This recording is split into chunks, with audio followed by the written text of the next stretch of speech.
L'incendie a pris naissance dans l'une des classes du Centre de formation professionnelle Paul Rousseau, confirme Normand Page, directeur des communications au Centre de services scolaires des Chênes.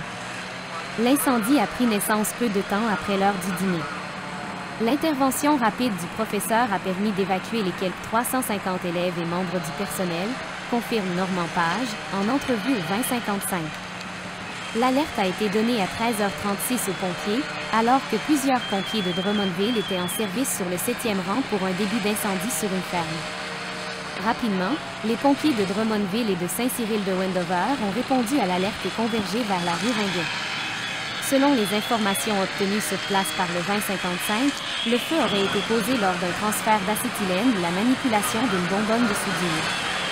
Normand Page, du Centre de services scolaires des Chênes, confirme que personne n'a été blessé et que les paramédicaux ont été demandés sur place par mesure préventive.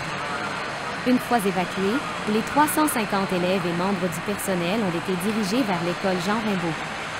Une immense torche de feu sortait par l'édifice en flammes. « J'ai craint le pire », a exprimé un témoin rencontré sur place, rassuré de savoir que personne n'avait été blessé. Des murs coupe-feu et des mesures prises rapidement ont permis d'éviter la propagation et de faciliter le travail des pompiers. Le service d'intervention d'urgence civile du Québec a été demandé sur place, tout comme la Sûreté du Québec, afin de sécuriser le périmètre, qui a été délimité par les rues Ringuet, Pelletier et Saint-Georges.